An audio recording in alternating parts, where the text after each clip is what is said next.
YouTube, how are we doing, family? It's your boy, Yo, and there's another episode of Yo Hoops. I go through every NBA game every day. Today's Tuesday, January 13th, and we have a 7-game NBA card. I'm going to walk you through my thoughts and let you know what sides I like, so please leave a like, subscribe to the channel, and let me know your favorite game in the comment section below. Without further ado, let me get into today's recap. Recapping yesterday, I dropped my highlighted play of the day. I took the Charlotte Hornets plus 4.5 points in LA against the LA Clippers. Charlotte hung in there for 3 quarters, but they got dismantled in that fourth. Kawhi and James Harden combined for 67 points, but what surprised me is Jordan Miller came off the Clippers bench to score 12 points in the fourth and really put the dagger in the game. Down the stretch, it looked like the Hornets forgot how to run an offense. I can't even say it was good defense from the Clippers. I watched the game and Charlotte couldn't make a bucket in those last 2 minutes. Final score was 117 to 109 Clippers.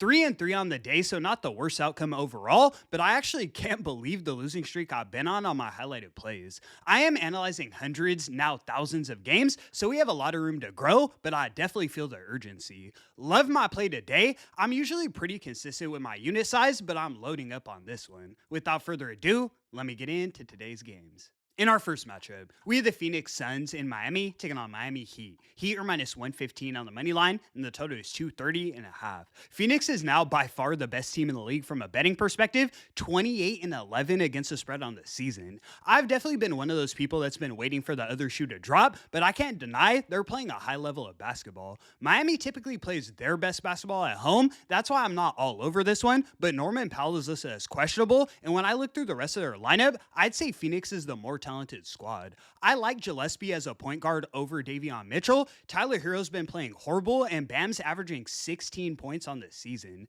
The Suns have also gotten more production from their bench. I see them having a really good shot at winning this game. I'm taking the Suns on the money line as my first selection of the evening. In our next matchup, we have the Chicago Bulls in Houston taking on the Houston Rockets. Rockets are minus 560 on the money line, and the total is 223.5. I think the Rockets are the team I've seen give up the most upsets this season. Lost to the Kings and the Blazers twice in a row, and that's their last 3 games. With Kobe White and Josh Giddey out, I don't necessarily see the Bulls winning this one, but 13 points is too many to lay with Houston in their current form. I'm taking the Bulls plus a 13 as my next selection of the evening. In our next matchup, we have the Denver Nuggets in New Orleans taking on the New Orleans Pelicans. Nuggets are minus 125 on the money line, and the total is 233.5. The Nuggets have a lot going on with their IR, but just know Aaron Gordon is listed as probable and Jamal Murray is listed as questionable. If this game were in Denver, I'd be more inclined to bet with the Nuggets, but on the road this banged up,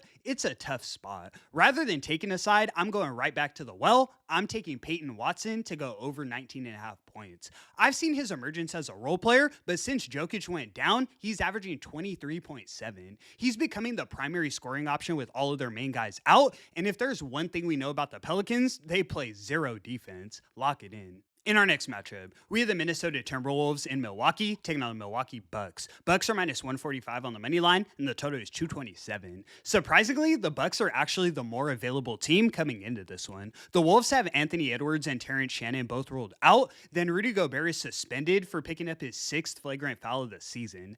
I still don't love the Bucks role players outside of Giannis, so I'd still probably lean towards the Wolves in terms of a side. Rather than taking a side, though, I'm looking at the total. The Wolves average 120 points per game, while the Bucks average 113. That would set us around a 233 expected total, and with Rudy Gobert out, I see Giannis having even more success attacking the paint. Sure, they'll be missing some scoring from Anthony Edwards, but that forces the Wolves to rely on three-point shooting, which we know they can knock down at a high clip. I'm taking the Timberwolves and Bucks over 227 as my next selection of the evening. In our next matchup, we have the San Antonio Spurs in Oklahoma City taking on the Oklahoma City Thunder. Thunder minus 325 on the money line, and the total is 229.5.